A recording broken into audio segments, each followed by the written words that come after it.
Hey guys, tonight we're cracking open a vault, one not made of steel and lasers, but of aging paper, redacted reports, and the kind of secrets that hum when you lean too close. You're standing in a silent corridor buried beneath Langley, Virginia. The walls drip with humidity and the scent of mildew and metal. The files here have names like Subproject 8 and MK Delta, typed in all caps, their edges curled like old leaves. There's no blinking neon sign that says Mind Control Secrets inside, just yellow folders and the quiet weight of intentional forgetting. So, before you get comfortable, take a moment to like the video and subscribe, but only if you genuinely enjoy what I do here. Post your location and local time in the comments. I always love seeing where you're listening from. Now, dim the lights. Maybe turn on a fan for that soft background hum, and let's ease into tonight's journey together. You pull open the first drawer. It sticks, like it hasn't been touched in decades. Inside, reports from the early 1950s. The Cold War has just begun, but behind closed doors, another kind of war is brewing. A war for the human mind. These aren't just files. They're breadcrumbs leading into a forest of half-truths, quiet horrors, and science that, frankly, should have never been greenlit. You find an interoffice memo dated 1952. It's bland, bureaucratic, almost boring. Until your eyes land on one phrase: non-consensual chemical behavior modification. Say that 3 times fast before bed. It sounds like something out of a dystopian novel. But here it is, in boring courier typeface, marked confidential. The CIA didn't start with LSD and spy hypnosis. They began with fear. After World War II, U.S. intelligence started scooping up foreign scientists, especially those with expertise in psychological warfare. The name of the game was Operation Paperclip. And no, it didn't involve office supplies. It was a morally murky mission to bring former Nazi researchers into American labs. No questions asked. Historians still argue whether this desperate recruiting drive helped prevent a Soviet mind control edge, or merely imported ethical rot. You're holding a folder stamped artichoke. Yes, like the vegetable. Inside, plans for interrogations using barbiturates, hypnosis, isolation chambers, all before the more famous MKULTRA even had a name. It's strange, isn't it? The world was still rebuilding after the bombs. Yet here, someone was already dreaming up ways to make someone confess or forget. There's a chart labeled Symptoms of Induced Psychosis, complete with diagrams of dilated pupils and jagged heartbeat readings. Someone even tried electroconvulsive persuasion on a captured Soviet spy. Spoiler, he didn't cooperate, but the weirdness escalates. One folder describes toothpaste laced with mind-altering substances for covert field trials. Apparently, brushing your teeth could make you more compliant. Whether it worked or not is fuzzy. Some files are shredded, some are conveniently lost, and right next to it, you find the classic government understatement of the century. Some risk to test subjects' long-term mental clarity may exist. That's like saying some risk of shark bites may occur when you've thrown someone into a tank with a finned mob. Meanwhile, ordinary citizens had no clue. It's the golden age of suburbia: apple pie, baseball, lawn sprinklers. But in the shadows, government men in trench coats were experimenting with the limits of consciousness. You're looking at one report where a man is dosed during a casual conversation at a cafe. He thinks he's having a stroke. They think it's a notable success. The vault hums around you, fluorescent lights flickering like they're nervous. You flip to a section labeled Recruitment Guidelines for Behavioral Research. It outlines ideal test subjects, those unlikely to be believed. Prisoners, patients in mental hospitals, poor folks, immigrants. It's chilling how methodical it is. This wasn't rogue science, it was organized. Here's something else. A 1954 memo discussing telepathy. not just as a curiosity, but as a potential communication tool for agents behind enemy lines. Imagine trying to weaponize your imagination. Historians still debate whether anyone actually believed in this or whether it was just a wild goose chase to siphon budget dollars. The files mention manual techniques, including sleep deprivation and sensory isolation. You imagine being trapped in a pitch-black tank. No sound, no light, for hours, days. Then someone whispers in your ear and asks you who you really are. One quirky tidbit? A contractor suggested using carnival hypnotists as field trainers. You know, the kind that makes people cluck like chickens at state fairs. Somehow, the CIA thought those guys could help create spies who didn't know they were spies. To be fair, hypnosis is real. It's just usually better at helping you quit smoking than at implanting deadly commands. As you sit among these dusty files, the question gnaws at you. How many experiments were never documented at all? Because for every report you read, another 10 might have been burned. Some of these folders are half empty. Others have pages missing, torn out so precisely it looks surgical. One even has bite marks on the edge. You hope it was a rodent, but you're not betting on it. You glance around. No alarms have gone off. Yet it feels like you've seen too much. Like if you stay too long, someone in a gray suit will step out from the shadows and ask you politely to forget everything you've read. But it's too late now.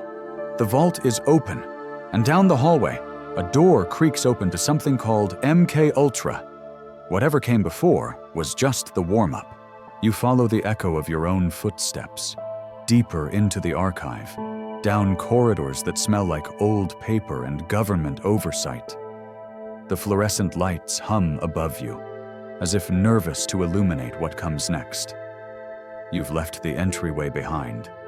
Now you're tracing the roots of the whole twisted garden before MKUltra, before the LSD. You're headed straight into the post-war paranoia that birthed it all. This part of the story starts not with a file, but with a suitcase. Picture this. It's 1945, Berlin. The war's just ended, and soldiers, American, British, Russian, are looting bunkers, collecting intel, rifling through offices once run by the Third Reich. Inside one of these abandoned rooms, they find it. A suitcase crammed with files, marked with German military insignia. But these aren't troop movements or maps. They're documents from Nazi doctors on hypnosis, sensory control, chemical influence, and instead of locking them away forever, someone in Washington whispers, "Maybe we should try this." Cue Operation Paperclip, a real program named innocuously enough to blend in with budget reports. The goal? Smuggle over as many German scientists as possible before the Soviets grabbed them. The reality? Many of these experts had conducted horrific human experiments during the war. Historians still argue whether the benefits outweighed the moral cost. Some say these scientists gave America a crucial edge in aerospace, chemistry, and psychological warfare. Others argue we simply inherited evil wearing a different badge. One notable figure, Dr. Hubertus Strughold, dubbed the father of space medicine. He helped America put people on the moon. He also allegedly conducted freezing experiments on prisoners in Dachau. You pause. Try not to think about how many U.S. programs were born from that kind of knowledge. By 1947, the Cold War wasn't just heating up. It was boiling. Washington was gripped by Red Scare fever. Politicians saw communists in every library and movie script, but behind closed doors. Another fear was rising, that the Soviets had discovered a way to control minds. Not just influence, not just propaganda, total domination. Imagine a spy so deeply hypnotized that he didn't even know he was a spy until someone said a trigger word. And boom, assassin mode activated. It sounds absurd. It sounds like Hollywood. And yet, top-level officials took it very, very seriously. You skim a document from 1949, the ink fading. It describes Soviet interest in telepathic suggestion, and sleep learning, feeding information into a sleeper's ear as they slumbered.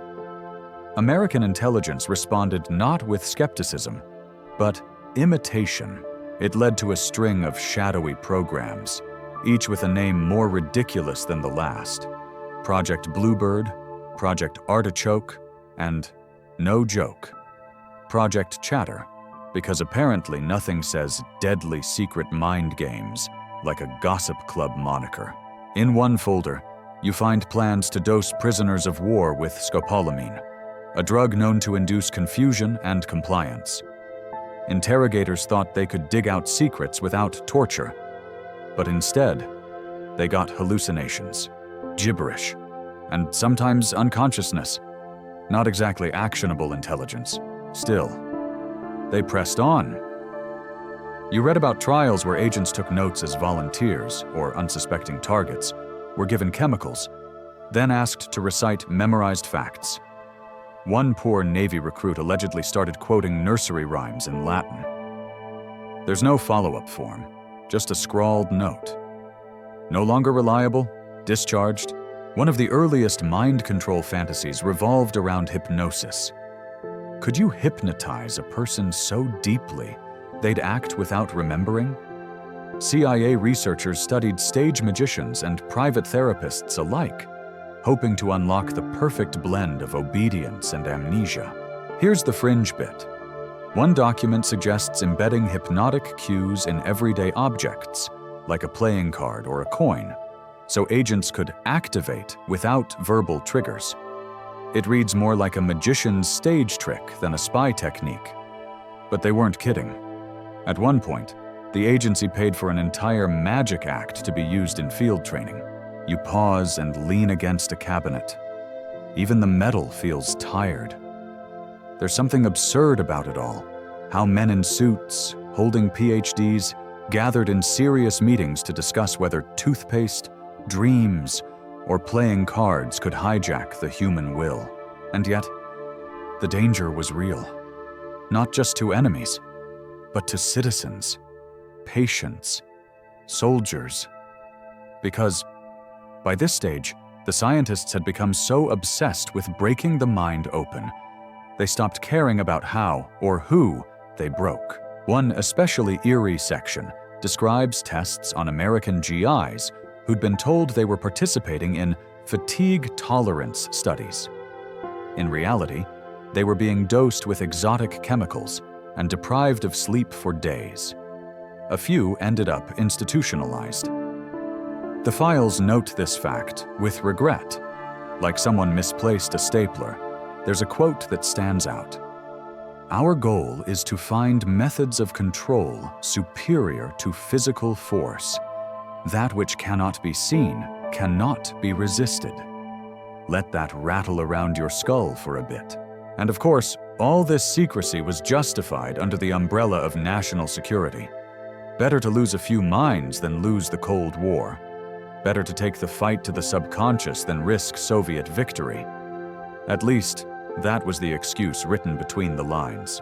Even now, decades later, some files remain classified, some names blacked out, some operations erased entirely. But here's the irony. For a project about forgetting, its paper trail is weirdly persistent, like a ghost trying to tell its side of the story. You close the folder, behind you. The next drawer waits. Its label reads, MKULTRA, 1953-1973. It's about to get much, much stranger. You slide open the drawer marked MKULTRA, 1953-1973, and it groans like something alive. Inside are folders with titles that don't sound like science at all. Subproject 3, Interrogation via Unconventional Pharmacology. Subproject 23, Remote Influence Trials. Subproject 130, Psychic Driving. It's like someone took a conspiracy theorist's fever dream, printed it in 12-point Times New Roman, and filed it neatly away. This is where things stop pretending to be respectable. Welcome to MKULTRA, the CIA's most infamous mind control program, an umbrella project with more than 180 sub-projects, ranging from the mildly unethical to the straight-up sci-fi. The idea? To explore every possible method of bending the human will without the subject realizing what's happening. And you thought your workplace had vague goals. It all officially began in 1953, signed into being by then CIA Director Allen Dulles. Ironically, the kickoff meeting for MKUltra occurred just days after Dulles gave a public speech warning about brain warfare and the need for moral integrity. Classic move. At the center of this covert carnival was one man, Dr. Sidney Gottlieb, a chemist with a goat beard and a deep fondness for untraceable poisons. Gottlieb wasn't just the program's administrator, he was its architect, its alchemist, and arguably its darkest dreamer. He experimented with LSD like a baker tweaks bread recipes, only the bread in this case was human consciousness. You pull out a file stamped Operation Midnight Climax.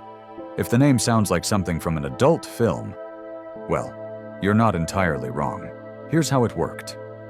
The CIA set up safe houses, mostly in San Francisco and New York, where prostitutes, secretly hired by the agency, would lure unsuspecting men into apartments rigged with one-way mirrors. As the men sipped their cocktails, they were unknowingly dosed with LSD, while CIA agents watched from behind glass, scribbling notes and occasionally making martinis. Historians still argue whether this operation was ever about science or just institutional voyeurism gone wild. But according to the reports, it was all in service of understanding how people behaved under the influence, especially when distracted by other things. There's something grotesquely fascinating about the bureaucracy of it all. Agents filed weekly reports about things like paranoia thresholds, sexual compliance, and verbal disinhibition, all without the test subjects ever giving consent. In fact, most never found out what had happened to them. They probably just chalked it up to the weirdest hangover of their lives. And LSD wasn't the only tool in the toolkit. MKUltra experimented with mescaline, psilocybin, amphetamines, barbiturates, scopolamine, ether, and nitrous oxide. Basically everything that might make you talk, forget, panic, or obey. One particularly disturbing combination, nicknamed the truth serum sandwich, involved injecting a subject with sodium amytal, then waking them abruptly and slipping LSD into their coffee. The goal was to destabilize the mind enough that secrets would fall out like marbles. Spoiler, most of the time, they didn't. Not that this stopped them from trying. Again and again, there's a transcript in one folder, an actual interview from a session. The subject rambles about childhood memories, starts crying, then sings "Twinkle, Twinkle, Little Star" in German. The note in the margin reads, "Promising reaction. Repeat protocol." It's both hilarious and horrifying. And then there was the academic side of the operation. MKUltra didn't just operate in dingy safe houses, it had tentacles in dozens of respected institutions: Harvard, Stanford, Yale, Columbia. Many professors and researchers were on the CIA payroll, often without realizing who was funding them. You find mention of one such study at a prominent Ivy League school. The name is redacted, but let's just say it rhymes with Schmarvard, where undergraduates were secretly monitored while subjected to intensive psychological stress. One of the participants? A young man named Ted Kaczynski. Yes, that Ted, the Unabomber. Historians still debate whether MKUltra directly shaped his later violence. But the coincidence is hard to ignore. Even weirder? Some of the most enthusiastic test subjects were CIA employees themselves. Gottlieb would slip LSD into colleagues' drinks just to see what would happen. One poor agent reportedly ran down the street screaming that his skin was peeling off. Team-building exercise of the year. Here's a quirky tidbit. One researcher suggested testing psychoactive drugs on elephants to see if they could be made to speak. the experiment ended poorly for the elephant. It's a real case. You can look up Tusco the elephant if you ever want a reason to mistrust both science and humanity before bed. You lean back and let the weight of it settle. MKULTRA wasn't a single project.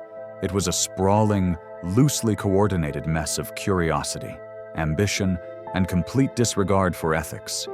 It operated in shadows, justified by fear, and protected by layers of bureaucracy.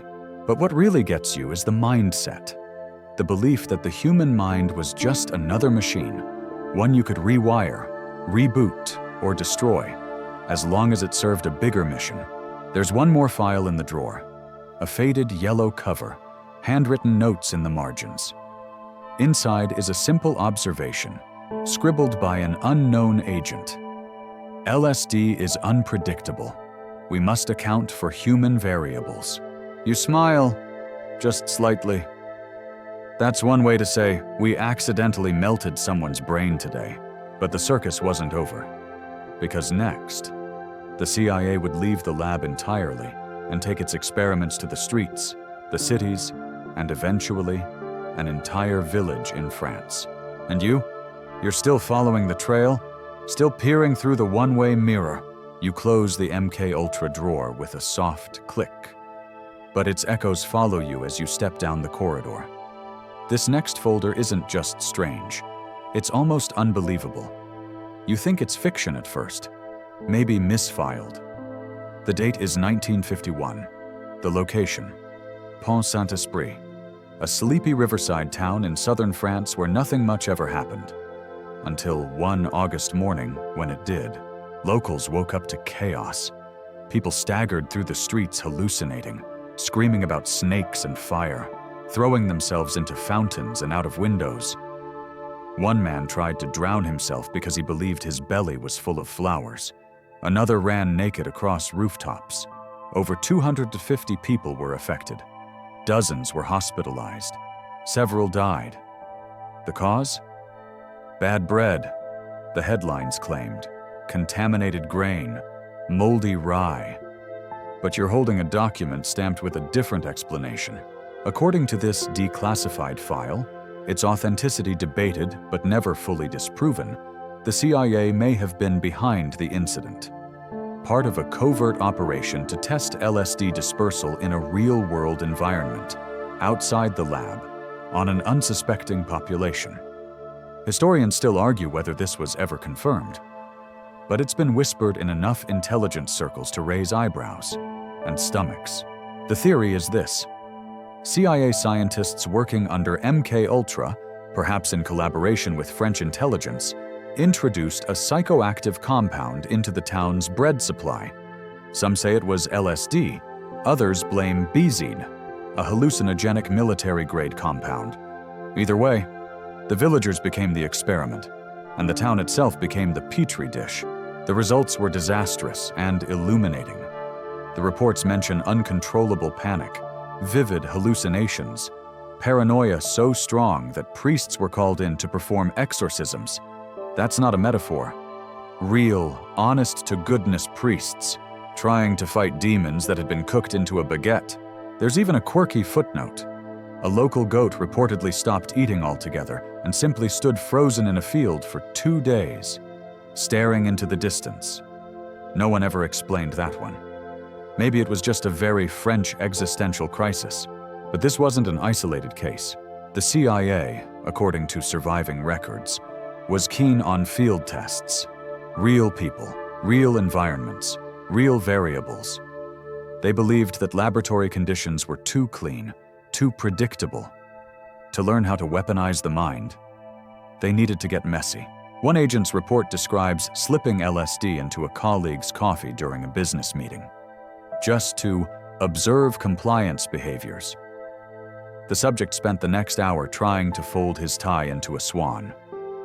Useful? Not really. Ethical? Not even close. Funny? Maybe. If you're a sociopath with a clipboard, here's where it gets darker. You find another folder. Field Trial, Metro Transit, NYC, 1955 redacted. There's no detail, just hints that an aerosol dispersal device was tested on an enclosed train car. The goal? To simulate a crowd's reaction to a mild hallucinogen during a routine commute. Historians still debate whether that event actually took place or was simply proposed and shelved. But given the pattern, you wouldn't bet your morning coffee on innocence. Why test on civilians? Why not limit it to military volunteers or intelligence trainees? One answer comes up repeatedly in the files. True unpredictability requires unknowing participants. That's bureaucrat speak for, it only works if they don't know they're being tested. Even more surreal is a handwritten letter, likely from a concerned agency insider, warning that the use of live testing on the public would eventually backfire. "We are sowing chaos in the name of control," the letter says. And one day, someone will read this and wonder why no one said stop. Too late for that. You turn a few pages and find a report on Agent White, a program that involved releasing chemical agents in U.S. and Canadian cities, ostensibly to study dispersal patterns in case of foreign attack. But some of the substances were mildly psychoactive. Others were, well, just unpleasant. One included a spray that caused dizziness and nausea when inhaled. New Yorkers, of course, just blamed it on the subway. And remember Midnight Climax from earlier? The San Francisco safe house also doubled as a base for small-scale environmental tests. There are notes on LSD misting devices installed in air vents. Subjects, mostly vagrants and petty criminals, reported visions of spiders, melting walls, and talking chairs. None were ever informed they'd been part of anything more than bad luck. The agency collected this data like candy, filing away reaction times, emotional spikes, and paranoid episodes like they were collecting Pokémon cards. There was no long-term care, no follow-up, just observe, record, move on. One mainstream historical fact surfaces again and again here. President Gerald Ford's 1975 executive order outlawed experiments on American citizens without their consent. That law exists because of MKULTRA and its offshoots, because too many people had been used as guinea pigs without knowing it. It was one of the first public acknowledgments that something sinister had been happening behind the curtain.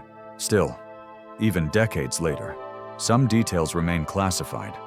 Some records were burned in 1973 by orders from within the CIA itself, likely to protect reputations and, let's be honest, to avoid lawsuits that would have bankrupted the agency. Those who tried to investigate later hit wall after wall of no comment. Lost files. And the ever-useful, we can neither confirm nor deny. And yet, here you are, flipping through what remains. The breadcrumbs that didn't burn, the stains that won't quite wash out. You lean back, eyes still on the folder. The pages whisper. They tested mind control on a town that just wanted its morning bread. What did they learn? Maybe nothing.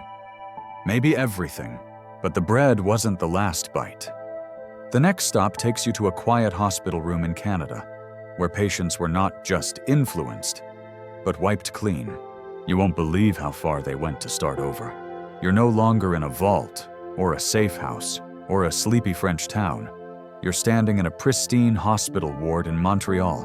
White walls, metal beds, and soft beeping monitors. It looks normal, even comforting. But this is where the science got personal. This is where minds were not just influenced, they were erased. Welcome to the sleep room experiments, carried out at the Allen Memorial Institute in the 1950s and early 60s. This was no clandestine bunker. This was a world-renowned psychiatric hospital, run by one of the most respected figures in the field, Dr. Ewan Cameron. At the time, Cameron was a pioneer. He believed he could cure mental illness not just through talking, but by reprogramming the human brain. Think of it like taking a computer back to factory settings. Only, in this case, the factory was trauma, and the reset button was electroshock, drugs, and a very long nap. The theory was called psychic driving. Patients were first broken down, what Cameron called depatterning, through massive doses of electroconvulsive therapy, up to 40 times stronger than standard use. Days of drug-induced sleep, and powerful hallucinogens like LSD and thorazine.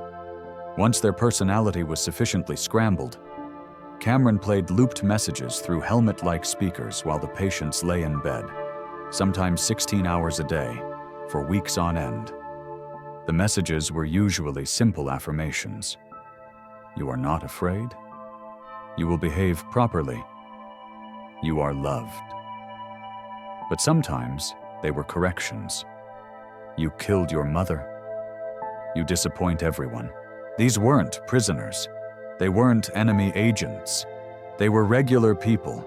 Housewives with postpartum depression, veterans with anxiety, teenagers struggling with school, and none of them consented to this. One patient, Val Orlikov, came in for mild anxiety. She left with amnesia, migraines, and emotional instability that lasted the rest of her life. Her husband, a lawyer, later described what happened as the theft of a soul. Historians still argue whether Cameron truly believed he was helping, or whether he was so obsessed with pushing boundaries that he stopped seeing patients as human. Some call him a visionary, others call him a war criminal in a lab coat. Here's the fringe tidbit. Cameron's work was secretly funded by the CIA under the MKULTRA umbrella. He didn't know where the money came from, just that it arrived, and it was generous. The CIA, in turn, watched quietly from afar, gathering data on how easily a mind could be scrambled, wiped, and rebuilt. You find one file marked Subproject 68, Cameron's official MKUltra designation. The attached notes are chilling in their coldness. Patient showed signs of childlike behavior after 5th week of sleep protocol. Memory of family names unrecoverable. Suggest repeating auditory reinforcement for better compliance. These weren't isolated cases. More than 80 patients were treated under Cameron's regime. Many suffered long-term effects: memory loss, speech problems, confusion, emotional numbness. One man reportedly lost all knowledge of how to read or write. Another forgot his own name for 3 months. And the loop tapes weren't just audio. Some were films, black and white footage, often just blinking words on a screen or Cameron himself, repeating phrases like a ghost on loop. It's the kind of thing you'd expect in a dystopian sci-fi movie, not in a hospital backed by public funding. You pause as you read about negative drive loops, where instead of soothing messages, patients heard their worst fears reinforced over and over again. The theory? That breaking a mind's resistance would make it easier to rebuild. Whether it ever actually worked is unclear. There's a report from a nurse, included as a footnote. She describes a patient screaming at 2 a.m. Not from pain, but from nothing. It's like he didn't remember how to feel silence, she wrote. Like there was only static in his brain. The Canadian government eventually launched an investigation, decades later. After survivors came forward, lawsuits followed. In 1992, 9 victims received a formal settlement, but most never got closure. The CIA never officially apologized. And Cameron? He died in 1967, still believing in his work. One of the most surreal moments in the files is a proposal Cameron wrote for a new facility, an institute where every citizen would undergo periodic reconditioning to keep their minds healthy and obedient. Mandatory, national, it was never built. But just imagine, group therapy with a power switch and a tape recorder. And here's something truly strange. The term psychic driving lives on, not in medicine, but in self-help. There are wellness influencers today who sell audio loops designed to reprogram your subconscious. It's marketed as healing now. The methods are softer. The wires are prettier.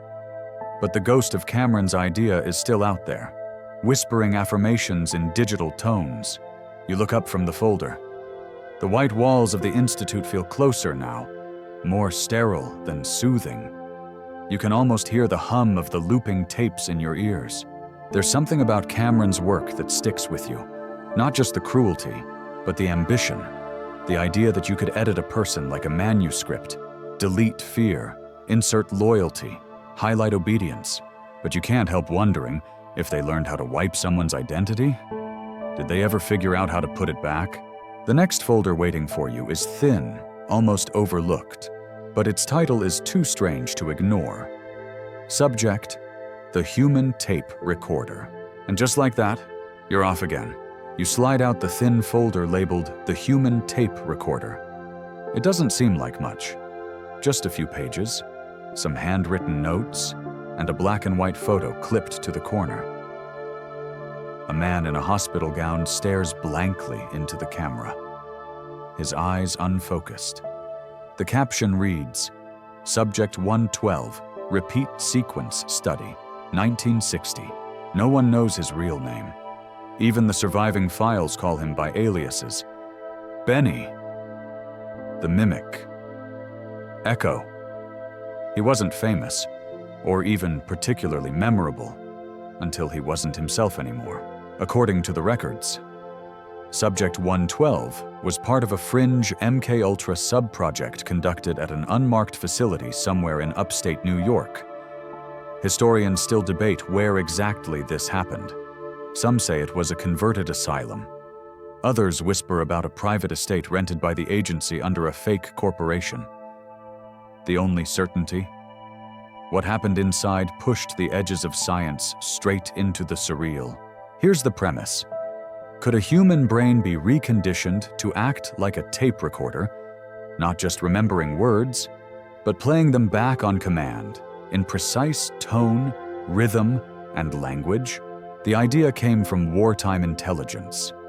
Codebreakers had always dreamed of agents who could hear a foreign transmission once and repeat it perfectly, even in a language they didn't understand. Imagine being able to capture conversations, passwords, or enemy plans just by being in the room. So, Subject 112 was chosen. He was a quiet man, former Navy radio operator, suffering from what the files vaguely call adjustment issues.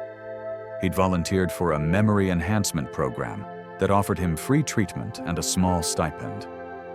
What he got was weeks of sensory isolation, white noise therapy, and heavy doses of aniracetam, a nootropic compound still being tested at the time. The experiment involved playing audio loops to him during sleep, while sedated. Simple things at first: numbers, call signs, Morse code, then foreign languages, then entire conversations lifted from intercepted Soviet radio chatter. The results were strange. At first, he retained nothing. But after 2 weeks of programming, he began repeating phrases in his sleep. Then, while awake, usually in the same tone and accent as the original speaker, his doctors were ecstatic. They began testing more complex input, diplomatic memos, coded strings, even entire legal briefings. And here's where it gets weird. Benny began repeating information he hadn't been played, phrases he couldn't have heard, unless the tapes had somehow continued after the programming session ended. The notes say he once recited part of a declassified State Department memo that hadn't yet been entered into public record. When asked where he learned it, he just blinked and said, "It was in the room. Cue the goosebumps." The staff began calling him the Echo. He'd sit quietly in a chair until someone said a trigger phrase, then launch into a cascade of perfectly repeated speech, word for word, including accent, vocal tics, even background noise. There's a transcript where he mimics a Soviet general's voice so accurately. The audio team thought it was a dubbed recording. Was he just a savant? A gifted mimic with buried potential unlocked by drugs and isolation? Or had something far stranger happened to his brain? Historians still argue about it. Some say he was just highly suggestible, parroting speech in a dissociative state. Others believe the brain, under extreme pressure, can develop uncanny coping mechanisms, like total audio recall. One fringe theory even suggests that the human subconscious can record and replay external sounds the same way a cassette does. And here's your quirky tidbit. An internal memo from 1961 compares Benny to a haunted phonograph. It reads, "His eyes are empty when he begins to speak, but his voice is not his own. It's like listening to a ghost tell a story that isn't theirs. Eventually, he stopped responding to his name. He'd only react when addressed as Echo." The files show a steady decline, social withdrawal, emotional flattening, difficulty distinguishing reality from playback. He began mimicking his doctors mid-sentence. One reportedly fled the room after hearing his own voice parroted back in real time. Then one day, Echo stopped talking altogether, not even under sedation, not even when shocked. His last recorded phrase? "Too many voices now." He never spoke again. The file ends abruptly. No death certificate, no transfer order, just a red stamp. Project terminated. And the unsettling part? That same sub-project, audio imprinting via suggestion and chemical aid, was later quietly studied by private contractors developing language learning software in the 1980s. Think about that next time your phone app says, "Repeat after me," even today. Modern neurolinguistics research dips its toes in similar waters. Passive language learning during sleep. AI that models vocal cadence from 3 seconds of speech. Even wearable tech that echoes your own voice to help improve recall. The ideas live on. The ethics? Well, they got left behind in that quiet room in upstate New York. You set the file down, and for a moment, the room is too quiet. No hum, no whisper, just a faint sense that someone, somewhere is still recording. The next folder is stranger still. One that doesn't just tiptoe into the paranormal, it tap dances through it in high heels. The title? Operation Often, Demons, Drugs, and Dolls. You raise your eyebrows, but of course, you're going to open it. You take a deep breath and open the folder labeled Operation Often. Right away, you feel like you've crossed some invisible line. This one doesn't smell like science. It smells like incense, leather-bound grimoires, and the kind of darkroom curiosity that makes even seasoned agents raise an eyebrow. Operation Often is the part of the CIA's legacy that even the other black-budget projects whisper about. If MKULTRA was the agency's foray into the psychological and biochemical frontiers of mind control, Operation Often was its bizarre, occult-tinged cousin, the one that traded lab coats for tarot cards. It began in 1968, birthed from the same cultural soup that gave the world Nixon, Vietnam, and the Summer of Love. America was losing control, politically, socially, spiritually. And the CIA? Well, it was losing its grip on predictability. If LSD hadn't unlocked the answers they were looking for, perhaps ancient rites or mystical systems might. You can practically hear the whispered pitch in some subterranean boardroom. Gentlemen, what if we looked beyond? The mission was co-developed with the Department of Defense under the larger umbrella of something called Project Chickwit, another charming code name. This one related to the collection of novel behavioral research from non-Western sources. Officially, Operation Often was designed to test behavioral effects of occult rituals and esoteric beliefs on human psychology. Unofficially, it was a frantic grab bag of demonology, necromancy, and psychic channeling.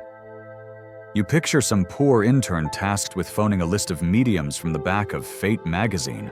Operation Often recruited some truly colorful personalities, spiritualists, astrologers, and even a well-known stage magician who moonlighted as a consultant of arcane phenomena.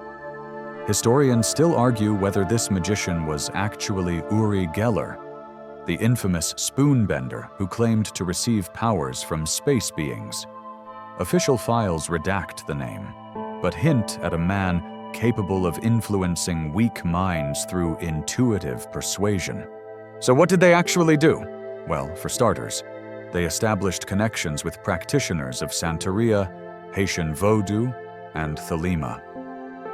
The team brought in ceremonial objects, ritual daggers, cursed dolls, bowls used for blood sacrifices. There's even one memo requesting authentic Tibetan bone trumpets made from human femurs. You know, standard government requisition. The idea was to stage controlled rituals and see what effect, if any, they had on participants, both aware and unaware. Could the symbolism alone cause anxiety? Could fear be weaponized through performance? Could suggestion trigger psychosomatic illness? And then the drugs entered the picture. Hallucinogens like mescaline and psilocybin were added to ceremonial setups. One project report details an evening where subjects, under the influence of high-dose LSD, were led through a mock exorcism. 3 broke down sobbing. 1 attempted to vomit out the spirit. Another became violently ill and swore he saw his mother in the room, calling his name backward. Here's your historical mainstream fact. In 1971, the same year Operation often reached its peak, the Junts government spent $6 million researching psychic phenomena. That's not fringe, that's fiscal. And your quirky tidbit? The team once tried to enchant a plush toy, a small pink rabbit from a child's store, by placing it in a pentagram, dousing it in goat's blood, and chanting in Latin. They named it Malus. Afterward, one staffer claimed the toy moved its head on its own. It later vanished from the storage locker. Sleep tight. But the real kicker of Operation Often wasn't just the rituals. It was the belief that something was actually happening. Some agents reported nightmares. Others requested transfers, citing unidentifiable energies in the testing rooms. One doctor allegedly refused to return to the lab after seeing writing appear on the wall in a language he didn't recognize. Hallucinations, said the official summary. Collective psychological artifacts? But even skeptics noted that the coincidences piled up a little too neatly. One infamous experiment, known as the Conjuring, involved a subject placed in total darkness, on ketamine, while a medium performed a Sumerian summoning rite behind a 2-way mirror. The subject, previously agnostic and resistant to suggestion, began speaking in tongues and convulsed. When revived, he wept and claimed. The watchers are here. The file ends with one line. Recommend subject be transferred to Bethesda. Further research halted indefinitely. There's an ongoing scholarly debate over whether Operation Often was ever meant to succeed, or whether it was a psychological stress test designed to study belief under pressure. Some believe the occult trappings were just another layer of deception, meant to see how easily American minds could be led down strange paths. Others argue it was deadly serious, and the agency really thought it could weaponize superstition. The final documented action of Operation Often? Sponsoring an astrologer to create behavioral forecasts for international leaders based on their natal charts. The astrologer warned them not to trust a man born under a waning moon with power over life and death. 1 week later, Cambodia was invaded. You set the file down and glance at the corner of your desk. Is that the pink rabbit? No, just your hoodie bunched up. Probably. Anyway, you're not done. There's still one more folder in this drawer, one with no title at all. Just a red wax seal and a warning. Unauthorized opening punishable under Section 793B. Naturally, you're going to open it next. You peel the wax seal like you're unwrapping cursed candy. The folder has no markings, just creased corners and a weight that feels psychological as much as physical. inside.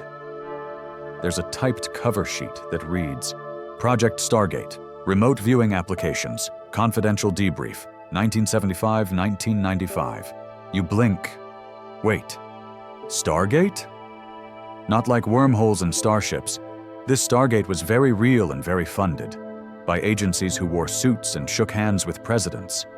The project's full name varied over the years: Scanate, Grillflame, Sunstreak. But eventually it became Stargate. Its aim? To weaponize psychic perception, more specifically, remote viewing, the supposed ability to see people, objects, or locations across great distances, using only the mind. You sigh softly, already picturing a room full of blindfolded psychics and disappointed generals. But then you turn the page and realize it wasn't all smoke and candles. Stargate began with a couple of laser physicists at the Stanford Research Institute, SRI, in the early 1970s. Two names keep popping up: Russell Targ and Harold Puthoff, who, despite their technical backgrounds, decided to investigate psychic functioning using scientific methods. Sounds odd. But remember, this was a time when the U.S. thought the Soviets were training telepaths. If the Reds were using ESP to find missile silos, America wanted in. Here's your mainstream historical fact. In 1972, the CIA awarded SRI a contract to study paranormal abilities in a lab setting. It started small, just a few volunteers, a shielded room, and a lot of skepticism. Then came Ingo Swann. Swann was an artist and psychic who claimed he could see inside closed containers, describe distant locations, and even influence physical instruments with his mind. Naturally, they locked him in a Faraday cage and gave him tasks like, "What's inside this box?" or "Describe the interior of a military base 3,000 miles away." And sometimes, he was eerily accurate. You raise an eyebrow as you read the internal memos. Swann once described the rings around Jupiter before scientists had officially confirmed them. Coincidence? Guesswork? Historians still argue whether this was an example of subconscious pattern recognition or something more mystical. Over time, Stargate grew into a full-fledged program, moving from tests into actual intelligence gathering. Remote viewers were given coordinates and tasked with describing Soviet labs, hidden submarines, or even the contents of diplomatic pouches. Their sketches sometimes aligned so well with satellite images that analysts grew uncomfortable. Your quirky tidbit? One remote viewer claimed to view the surface of Mars millions of years ago and reported seeing tall, thin humanoids in robes, panicking as environmental systems failed. The files list the session as a deep archaeological probe, and the response from handlers? Session deemed inconclusive. Recommend reattempt. You'd laugh if it weren't so deadpan. But what really pushes your sleepy brain sideways is how mundane the setup was. Viewers sat in small, gray rooms, sometimes holding household objects for focus. A spoon, a piece of quartz, a dollar bill. They'd jot down impressions, heat, angles, metallic textures. One described a green dome with humming air that later matched a nuclear facility in Kazakhstan. Of course, it wasn't always accurate. Some sessions were just drawings of clouds and half-finished pyramids. One analyst compared a remote viewer's results to an art student on mushrooms during finals. Even so, Stargate persisted for 2 decades, because occasionally, it worked just well enough to keep the funding coming. In 1981, a viewer named Joseph McMonigle accurately described a top-secret Soviet submarine under construction. U-Hunt surveillance confirmed his location within weeks. He became a star, but even McMonigle admitted, "It's like fishing with a blindfold. You might catch something, but good luck explaining how, and here's where things get weirder." You flip deeper into the folder and see mention of interdimensional leakage. Apparently, one session tasked a viewer with observing a foreign embassy, and instead, they described being pulled into a strange black space filled with ticking sounds and what they called non-human minds. A debrief transcript reads, "I wasn't supposed to see them. They noticed me. I think they didn't like that." The supervisor writes, "Recommend cessation of this line of inquiry. Possible psychological feedback loop detected." Psychological feedback loop? Or something else? The file doesn't elaborate. There's still debate among scholars whether Stargate was a disinformation campaign, a genuine research project, or something in between. A few argue it was never about intelligence at all, but rather about testing belief systems under controlled conditions. You know, to see how far people would go to explain the impossible. In 1995, the project was officially shut down. The CIA called it ineffective and shelved the results. But not all the records were destroyed. Some were transferred to less official hands. Some ended up in private archives. A few, you suspect, might still be in use today by people who never believed in coincidences. You glance down at the last page, marked Unexplained Outcomes. Viewer 12 described a location we have not identified on Earth. Viewer 07 disappeared for 4 hours during session. Was found in janitorial closet. Unresponsive. Viewer 03 terminated contract. Cited a dream in which she saw her own funeral. Happened 6 days later. You shut the folder slowly. Okay, that's enough remote viewing for tonight. Probably shouldn't think too hard about the closet thing. You lean back, eyelids drooping, and ask yourself the obvious question. If these people could see across the world, could someone else be seeing you? You wake up, metaphorically, of course, in a basement. Not literally, but the kind of bureaucratic crypt where things are classified for your safety and printed on aging microfilm. A new folder lies open under your hand, and this one's got an edge to it. It's labeled Behavioral Modification, Hypnosis, and the Curious Case of Candy Jones. You've never heard of her. Most people haven't. But once upon a Cold War, Candy Jones was a famous model, radio host, and TV personality. She was also, allegedly, a hypnotized courier for U.S. intelligence, operating under the cover of a second personality named Arlene. Yep, tonight's tale is part glamour, part gaslight. Here's your mainstream historical fact.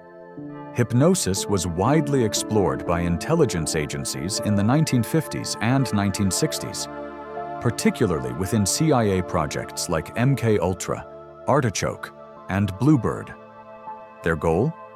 To use hypnosis for extracting information, suppressing memories, or even triggering specific behaviors on command. So how does Candy Jones fit in? Well, in the 1970s, her husband, Long John Nebel, a radio talk show host, noticed some strange quirks in Candy's behavior. Periodic fugue states, sudden mood shifts, a voice that wasn't quite hers. Long John, who hosted shows on UFOs and paranormal subjects, began recording their conversations, eventually hypnotizing her on air. Under hypnosis, Candy claimed that she had been recruited by a government agency while volunteering for the war effort in the 1940s. According to her, they used deep hypnosis to create an alter ego, Arlene Grant, a cold, unfeeling operative trained to deliver messages, conduct interrogations, and resist torture. A fringe tidbit for your midnight mind? Candy described being given a trigger phrase, a simple sentence that would immediately bring Arlene to the surface. In one transcript, she claimed, "When they said the phrase, I became someone else. I stopped being afraid. I just did what they told me. Sound too theatrical? That's what a lot of skeptics said. But then, as you read deeper, the weirdness stacks up." Candy described details of buildings she allegedly visited that weren't made public until decades later. She drew maps of government facilities in Manila and Saigon, places she claimed Arlene visited for missions. One of her drawings even matched the layout of a now declassified CIA safe house in the Philippines. Coincidence? Or a deeply buried memory leaking through? Historians still argue whether Candy was a genuine subject of mind control, or whether she and Long John fell into a shared delusional feedback loop, fueled by late-night interviews and Cold War paranoia. But you sit there wondering, how far-fetched is it really? The CIA, after all, had entire programs devoted to creating hypno-couriers, people who could transport secrets without knowing they held them. Project Bluebird's files openly discuss using hypnotic techniques to instill alternate identities that could be activated by handlers. One memo suggests, subject could be made to carry message under post-hypnotic control, with no memory of transmission. In another chilling document, a researcher writes, can we train a person to carry out a mission, assassination, for example, without conscious knowledge? Experimentation shows partial success. You gulp. Partial success doesn't exactly soothe the nerves. Even stranger? Some of these programs explored the idea of hypnotically embedded codes, where agents would only reveal information under specific stimuli, such as a tune, a taste, or a spoken number. It reads like spy fiction, but these were real government-funded experiments. Candy's story, whether fabricated or not, closely mirrors the very methods described in those documents. And that raises another unsettling question. If Candy was brainwashed, who else was? There's a story buried halfway through the file. A man, name redacted, was admitted to a military hospital in the 1960s. He believed he was part of a deep cover operation. Doctors labeled him schizophrenic, but in his pockets were coordinates, handwritten cipher keys, and a business card for a known CIA front. His name never appears again. You wonder how many delusional patients in psychiatric wards might have once been assets, discarded, forgotten, or reprogrammed past recovery. Your eyes drift back to Candy. Her later years weren't happy. The Arlene persona faded, but so did Candy's health. She withdrew from public life, rarely granted interviews, and died in the 1990s with most of her story still locked away in transcripts and tapes. The skeptics chalk her tale up to fantasy. The believers call her America's first Manchurian candidate. And you? You're somewhere in between, caught in the swirl of partially redacted files and voices from past decades, echoing in the dark. You picture her, the model-turned-operative, striding into an embassy in heels and a perfect smile, carrying messages she didn't know she knew. And somewhere inside her, a second voice waited for its cue. What was the phrase? You flip through the folder, but that line is redacted. Figures. You close the file gently. Whatever happened to Candy Jones? One thing's certain. Someone believed she could be molded, bent, split, and maybe that belief was dangerous enough on its own. You barely have time to sip your mental coffee before the next file slides into view. Heavier than the rest. It's coated in a fine layer of Cold War dust and wrapped in enough bureaucracy to smother a conspiracy. This one doesn't start with a name. It starts with a project designation. Project Stargate. You blink. Surely this must be a joke. A file about psychic spies?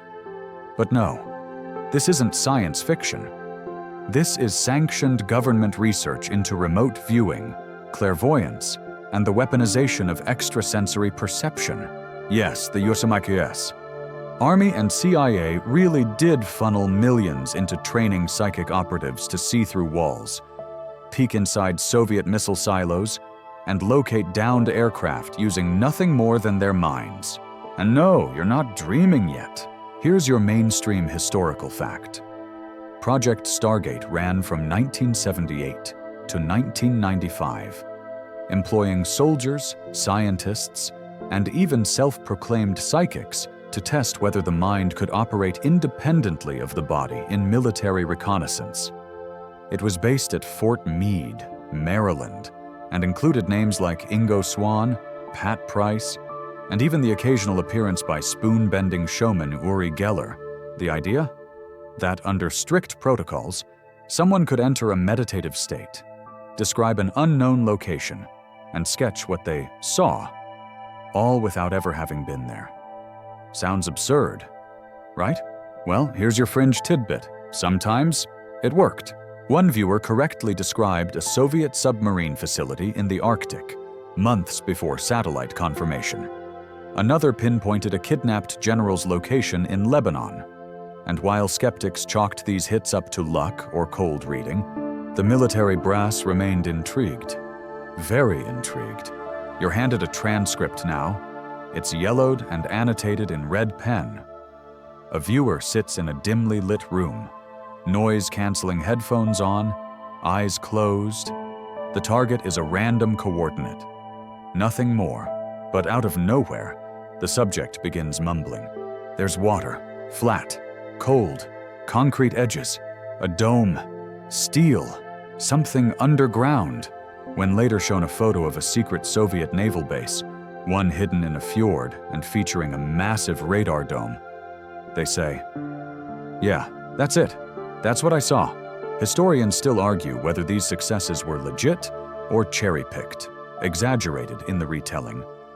The CIA eventually concluded that remote viewing had little value in operational intelligence, but not before spending nearly 2 decades hoping it might tip the Cold War balance.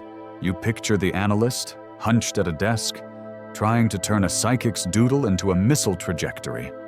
Not exactly James Bond, but maybe more unsettling for how quietly it all happened. What's most surreal is how serious everyone was. No robes, no crystal balls, just military-grade notebooks, stress protocols, and follow-up surveys. These weren't New Age hobbyists. They were scientists, engineers, even trained skeptics. The goal wasn't magic. It was measurable utility. You chuckle softly. Somewhere in the Pentagon, someone filed a performance review on a psychic, and then there's the side stories. In one odd episode, a viewer reported seeing a tall structure on Mars, millions of years ago. Their vision included beings, now extinct, and an underground shelter. The official record treats it like a curiosity, a tangent. But the fact it's in the file at all suggests someone was listening. Someone cared. There are whispers of other uses, too. Remote viewing wasn't just for spying. It was tested for mind-to-mind communication, finding lost objects and influencing outcomes. One document proposes testing whether a remote viewer could subtly alter the thoughts of someone in another room, simply by focusing intently. The results? Inconclusive, but suggestive. And just like that, you find yourself sitting up straighter, because this wasn't just passive observation anymore. This was invisible influence, thought control, without a word spoken. You glance at a curious footnote. In the late 1980s, the military reportedly hired viewers to locate narcotics shipments, fugitive war criminals, even extraterrestrial technology. Whether they succeeded is anyone's guess. Most records are vague. Some are classified. Some are simply missing. But one particular entry stands out. Viewer described presence of unknown materials within Area S4. Structures not matching known aircraft designs. Viewer became agitated. Session terminated early. Area S4, not Area 51. A step deeper into the fog. By the 1990s, the Stargate program was shuttered, its final report unceremoniously concluding that remote viewing was not sufficiently reliable to warrant continued funding. But many participants disagreed. Some continued their work in private. Others spoke at conferences, published books, claimed the real results were buried or destroyed, and some vanished from public life entirely. You close the file, your fingers lingering over the ink that spells out the final note. Program concluded, results archived, potential remains. You wonder if someone, somewhere, is still watching the world through closed eyes. The fluorescent hum of the archive fades into something softer now. Like the soundproofed walls don't just block sound, but muffle truth itself. You pull out the next file. Thinner than the others, but heavier in a different way. This one doesn't boast a dramatic name like MKULTRA or Stargate. It's deceptively simple. Artichoke. Yes, like the vegetable. And no, it's not a joke. It's actually worse. Before MKULTRA grabbed headlines, Project Artichoke served as its sinister dress rehearsal, a clandestine CIA program in the early 1950s that asked disturbing questions like, can a person be driven to assassinate against their will? Or can we wipe out memory with drugs and hypnosis? You gently shake the folder, and its contents shudder loose. Scribbled memos, drug protocols, sleep deprivation logs. There's a kind of cold efficiency in the way it all reads, like they weren't experimenting on people, but on paper dolls. Your mainstream historical fact? Artichoke was approved in 1951 and authorized agents to use narco-hypnosis, truth serums, electroshock, and even forced morphine addiction on suspected spies, defectors, and detainees, most often without their consent. The preferred technique went something like this. Isolate a subject, drug them with scopolamine or sodium amytal, strip away sleep, and flood their mind with suggestion. Then, using a calm but insistent voice, implant commands. Give a trigger phrase. Repeat. Wait. If the phrase worked, if the subject acted as programmed, they'd move on.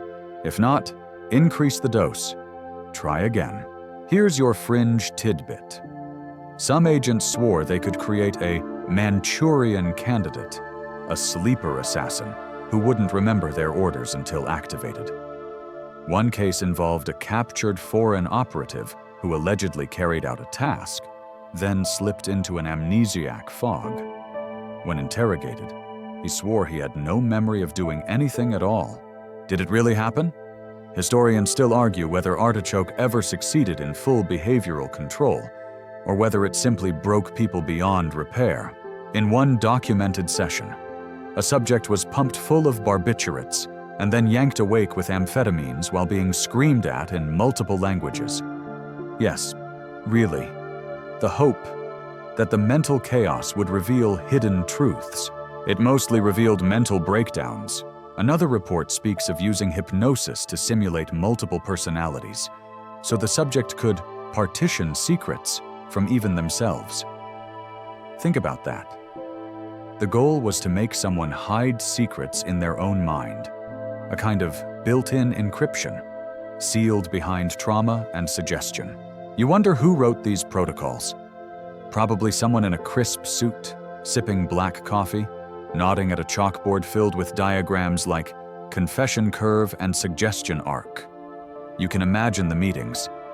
We need more compliance. Have you tried using fear of drowning? One memo is particularly chilling. It raises the possibility of using shock trauma to reformat identity. That's their term.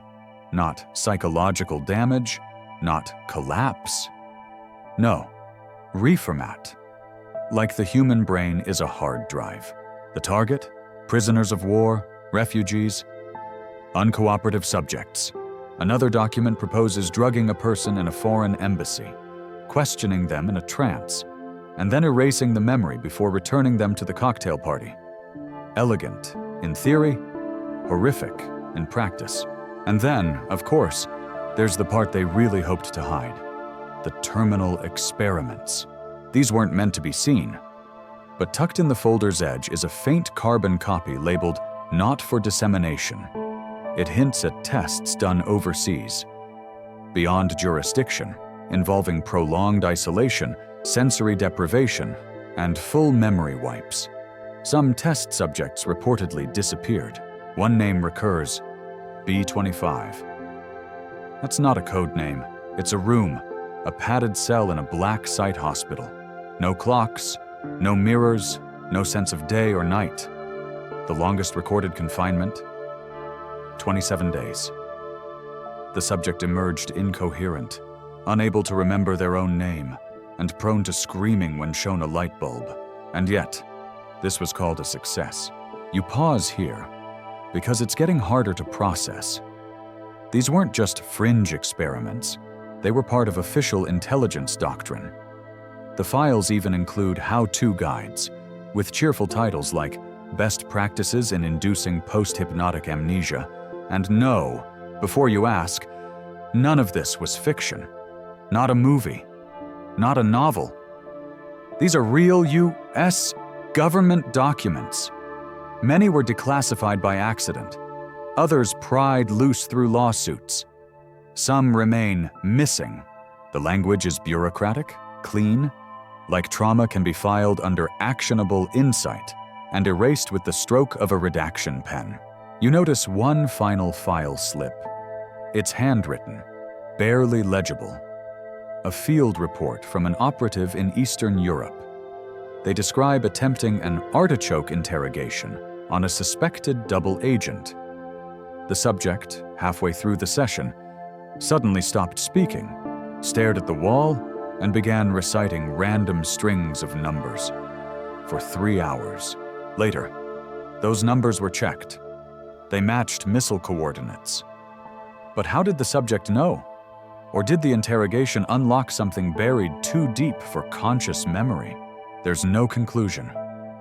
The operative's last note simply reads, "I don't think we were ever in control." You close the file, and for a moment, everything feels very still. You don't hear the whispering hum of mind control or the soft flutter of conspiracy. You just sit in the silence, wondering how much of what you think you know is actually yours to know at all. You stare at the next folder in disbelief. Its label has been scratched out, rewritten, and then scratched again, like someone was trying to erase its identity, then changed their mind. The final, scrawled title is barely legible. Deep Sleep. You could be forgiven for thinking this was a nap therapy program. But of course, you've learned by now, nothing about these programs is remotely relaxing. This one originated in Canada. Yes, really. In a psychiatric hospital in Montreal called the Allen Memorial Institute, nestled under the reputable umbrella of McGill University. Prestigious, polite, cold, and for a brief stretch in the 1950s and early 60s, it became one of the most horrifying MKULTRA sub-projects of all. Mainstream history, fact first. The lead figure was Dr. Ewan Cameron, a world-renowned psychiatrist who once served as the president of the American Psychiatric Association and even consulted during the Nuremberg trials. A real celebrity of mental health? And yet, his most lasting legacy might be what he did to his own patients. Here's how the technique worked. You take someone with anxiety or depression, often mild, and then you sedate them into a coma for weeks at a time. Not a metaphor. Actual drug-induced unconsciousness for 15 to 90 days. While they're under, you bombard them with looped messages, positive affirmations, negative shaming phrases, commands, all blasted through headphones up to 16 hours a day. In between loops, you shock them, literally, electroconvulsive therapy, often 20 to 40 times the standard dose, sometimes multiple times a day. You'd think someone would stop him. But no, because Cameron believed he wasn't harming patients, he was curing them, wiping their brains clean and rebuilding from the ground up. He called it psychic driving. It sounds like a bad cyberpunk novella, right? But it's not fiction. It's all documented. One fringe tidbit. The CIA directly funded Cameron's work through a front organization called the Human Ecology Fund. They loved his approach, clean slate minds, programmable personalities, no messy backtalk. Historians still argue whether Cameron was knowingly participating in MKUltra or was just the perfect, self-obsessed pawn. Either way, the results were catastrophic. Patients who entered the Allen Memorial Institute with postpartum depression or mild anxiety often left with total amnesia, childlike regression, incontinence, and speech loss. One woman forgot both English and French and had to relearn how to tie her shoes. Another believed her therapist was her husband. You sit with that for a moment. These weren't prisoners, or spies, or enemy agents. These were mothers, artists, teachers, and they weren't told they were part of an experiment. They were told they were being helped. There's a quote from a nurse that slips out of the file and stabs you in the chest. We called them the sleepies. They'd shuffle in with diapers and no memory, and we'd put the headphones back on. Headphones, playing loops like, "You are worthless, you will obey, you will forget." There's a section in the file with patient testimonials decades later. Some still don't remember their time there. Others remember only foggy sensations. Cold, noise, lights, and confusion. One man recalls waking up with a new accent. No explanation. You're looking at a list of side effects Cameron recorded himself. Complete memory erasure. Inability to form new memories. Permanent loss of identity. Regressive behavior. Infantile. There's no remorse in the writing, just clinical detachment. Here's a line from his notes. Subject no longer exhibits resistance or retention of prior self-concepts. Suggestibility at 98%. You shiver. The case that truly haunts you, though, is labeled simply Subject D15. No name, just a timeline. Day 1, arrival, treated for mild postpartum depression. Day 5, sedation begins. Day 9, loop messaging initiated. Day 17, electroshock therapy escalated. Day 31, patient regressed to infantile behavior. Day 45, no memory of family. Day 90, still incontinent, still looping, and then discharged. To where? No clue. What makes this even worse? None of these patients gave informed consent. Many didn't even know the full extent of their treatment until decades later, when they stumbled upon declassified documents or were contacted by investigative journalists. Oh, and the Canadian government? They eventually admitted complicity. A public apology came in 2017. Some families received compensation, but nothing that could undo the damage. One particularly eerie note near the back of the folder is from a CIA official who visited the facility in 1959. It reads, "Dr. Cameron's techniques may be too blunt for field use, but the potential for reprogramming is clear. Suggest we monitor future applications under tighter control." Tighter control. Right. You imagine what it must have been like to lie in one of those hospital beds. Soft blankets, fluorescent lights, a nurse gently adjusting your pillow, and in your ears, a voice repeating, "You are nothing. You belong to us." Again and again and again. You close the folder carefully, not because it's fragile, but because it deserves to be treated as something sacred, like a grave marker. Even now, it's hard to say whether Dr. Cameron believed he was doing good, whether he saw himself as a savior or a sculptor, chipping away the human soul to find something purer underneath. What's worse, the madman or the system that applauded him? And beneath it all, one terrifying truth rises like mist. Deep sleep was never just sleep. It was erasure. You think you've seen the worst of it, but the next folder suggests otherwise. This one is different. Less clinical, more speculative. Half of it is redacted, and the rest reads like something you'd find scribbled on the wall of a conspiracy theorist's bunker. It's labeled The Voice of God. Sounds biblical, doesn't it? But this project wasn't about religion. Not exactly. It was about direct auditory hallucinations, not from within the brain, but seemingly transmitted into it.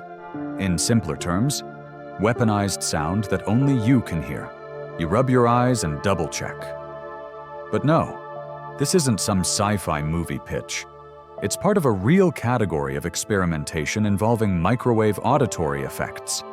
First seriously studied in the 1960s and 70s, the mainstream name is the Frey effect, after researcher Alan H. Frey. Here's the fact. Under certain conditions, microwave pulses can cause a person to hear clicking, buzzing, or even full speech inside their own skull without any external sound source. The theory is that the microwaves cause rapid heating in brain tissue, creating pressure waves that your cochlea interprets as sound. So yes, science has a documented way to make you hear voices without a speaker. That's the mainstream explanation. But the file you're reading goes deeper.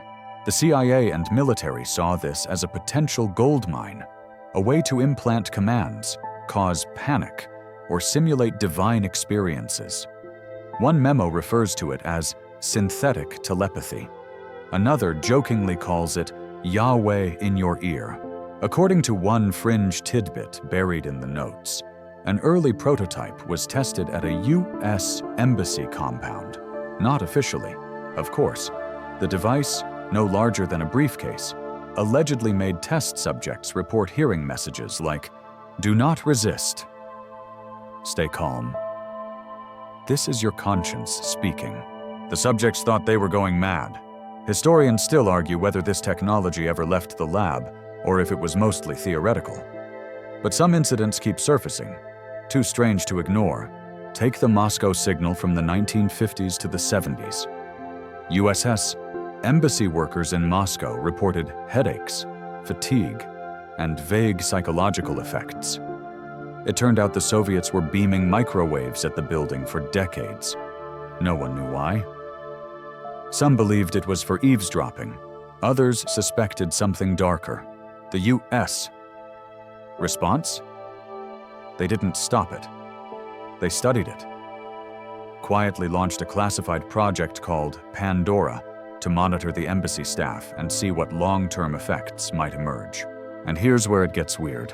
The Pandora files, many still redacted, mention side experiments on emotion regulation, aggression triggers, and suggestibility. As if the goal wasn't just spying, but priming the human mind for remote influence. In the Voice of God folder, someone scrawled a note in the margin. Combine this with psychic driving. Amplify during REM cycle. Your stomach turns.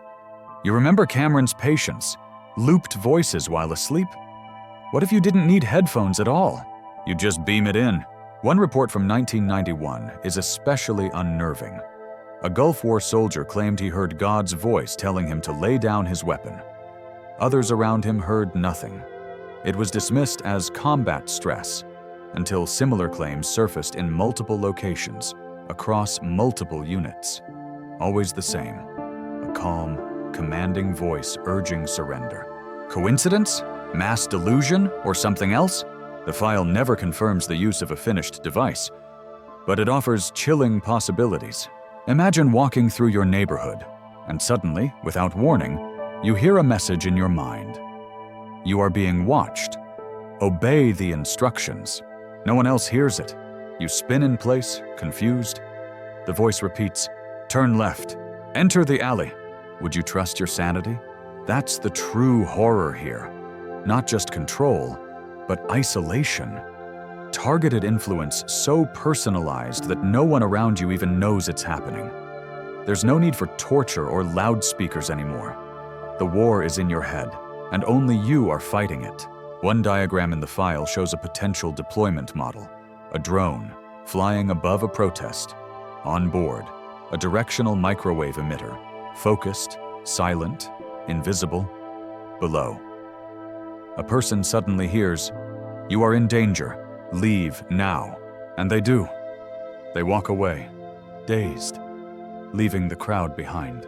You might think no one would believe this. It's too far-fetched. But then you flip to the final page. It's a legal filing from a civilian, someone who believes they've been targeted by this technology. The handwriting is shaky. The sentences repeat. The phrases get stranger. "They tell me to kill. They tell me to sleep. My neighbors don't hear it. My doctor doesn't believe me. I wear foil, but it still gets in." You want to dismiss it? You want to. But after everything you've read tonight, it's harder than you'd like to admit. Because let's be honest, you don't need a chip in the brain to control someone. All you need is a voice, trusted, soothing, unrelenting, a whisper in the dark that says, "This is the truth." And if no one else can hear it, does that make it less real or more dangerous? You close the folder.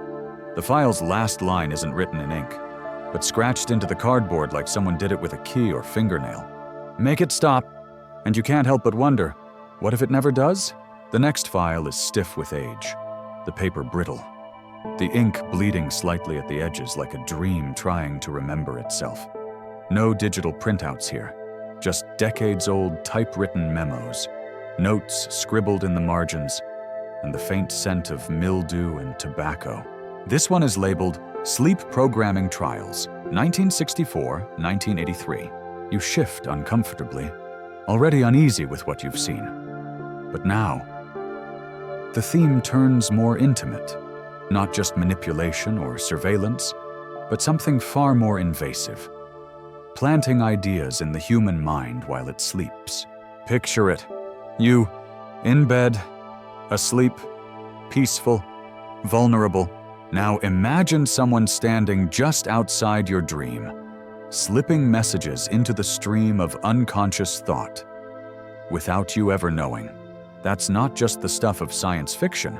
It was MKULTRA Sub-Project 136, aimed at exploring subliminal influence during natural and chemically induced sleep states.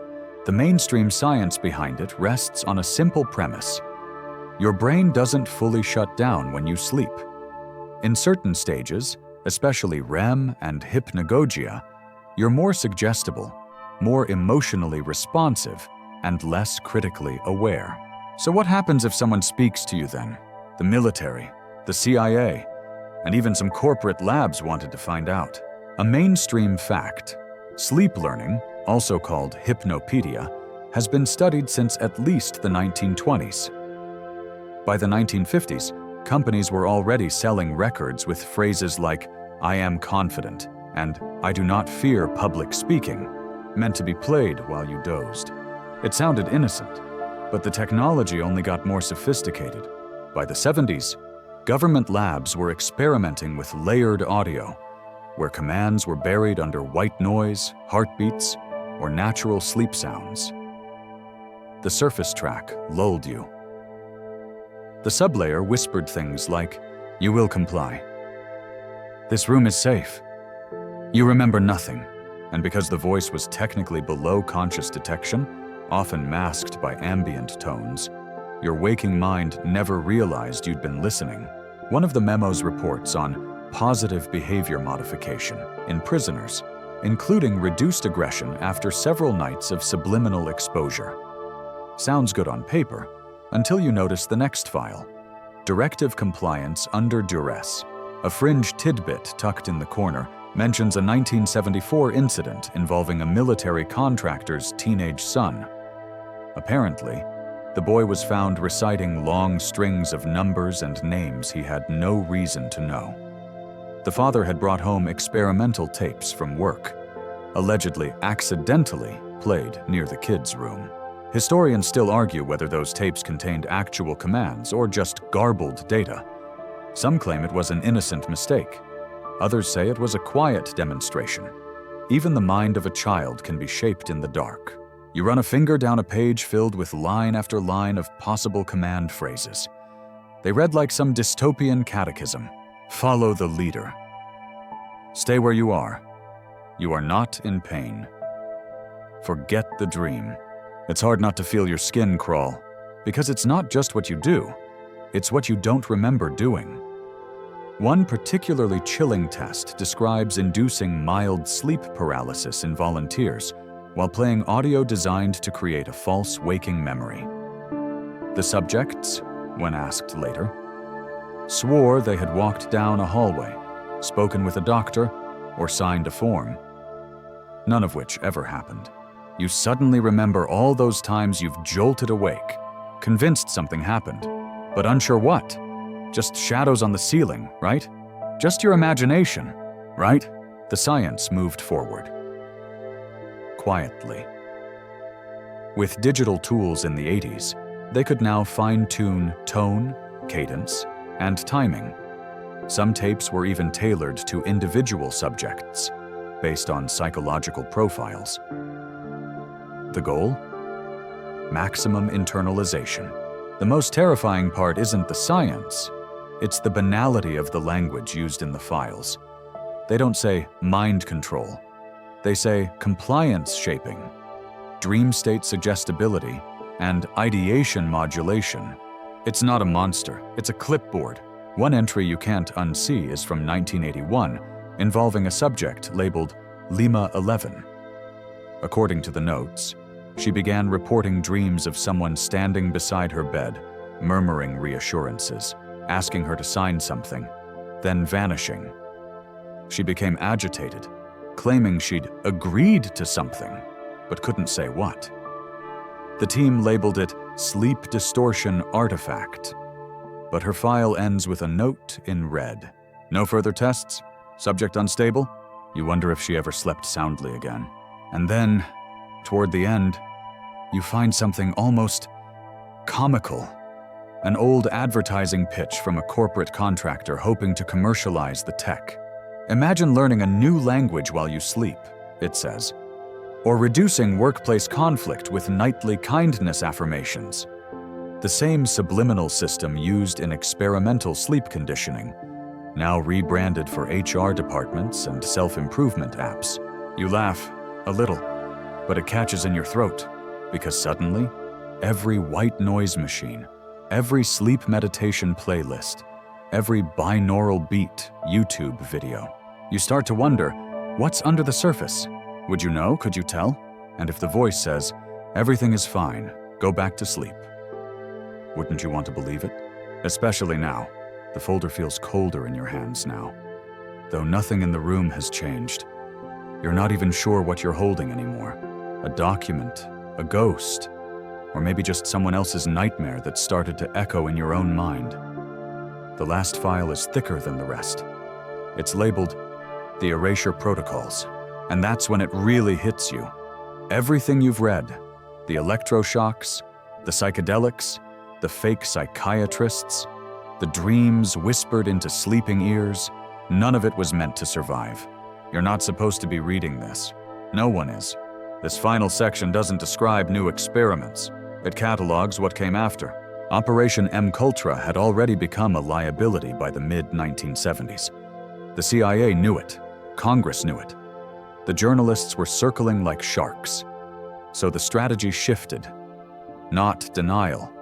Disappearance. Mainstream historical fact. In 1973, CIA Director Richard Helms ordered the destruction of all MKULTRA documents, over 20 years of files, records, tapes, reports, gone in a blaze of bureaucratic housekeeping. He claimed it was to protect the privacy of individuals, fringe tidbit. A janitor at the Langley Archive Center reportedly claimed that not all the boxes were burned. He said a few crates were misfiled into unrelated categories: agricultural export subsidies and dental research procurement. No one knows if he made it up, or if those crates are still sitting, undiscovered, somewhere deep in a government warehouse. Historians still argue whether Helms' order was simply an overreaction to bad PR, or an attempt to cover up something more sinister. Some claim MKULTRA was already defunct, while others suggest its projects were simply renamed, restructured, absorbed into new departments under new acronyms. You flip through a letter marked Top Secret. For eyes of redacted only. It's dated 1974. Short, dry. Terrifying in its implications.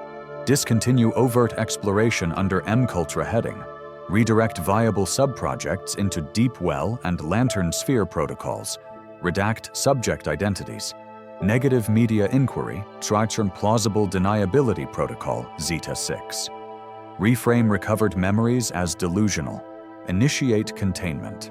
You pause. Reread the word. Containment.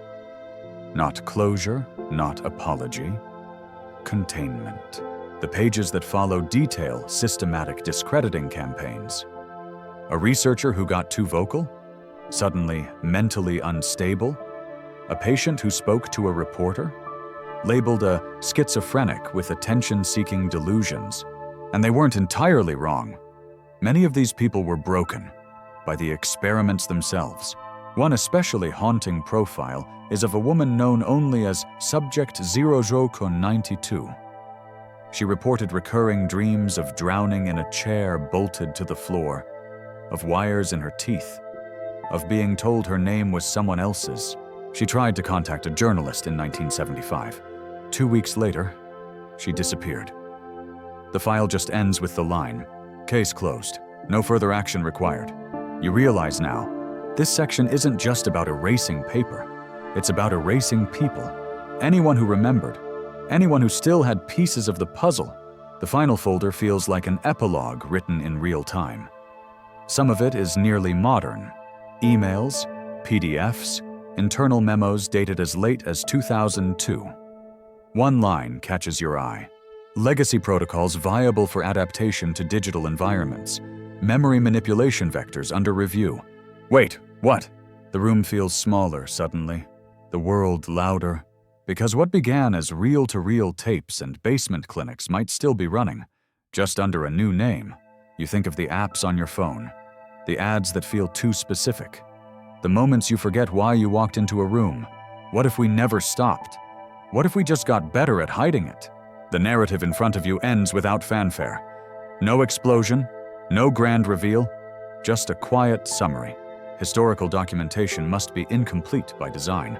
The absence of evidence is the evidence. Sleep well, and you don't even realize it until now. Your hands have been trembling. You gently close the file, its edges worn and whispery. You lean back, exhale. The silence that follows is heavy, like the whole room is waiting for you to forget. But you won't. Not tonight. Not ever. Because now the story's inside you. And now, as the last echoes of those dusty files drift away, you let yourself return, slowly, gently, to the soft weight of your own bed. The stories linger. Sure, they always do. But they've grown faint, like a dream dissolving at sunrise. The harsh fluorescence of interrogation rooms give way to the warm flicker of candlelight in your mind. The sharp edges of broken memory smooth into something rounded, sleepy, harmless. You are here, safe. No one is whispering in your ear. No one is programming your dreams. The quiet hum of the fan is just that. White noise and nothing more. The weight you feel across your chest is only your blanket, not some metaphor for the invisible forces steering your thoughts. Let them all fade. The strange experiments, the redacted names, the people who were erased. You're not one of them. You made it to the other side of the file. Still you, still free. You've followed a long, strange thread through hidden corridors, crossed the blurred line between science and belief. And now you get to put it all down. Let it sink into the pillow with you. Close your eyes. Let the darkness be yours and no one else's. And if anyone does try to plant a thought in your sleeping mind tonight, just dream of laughing in their face. You earned that. Good night, and sleep well.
you.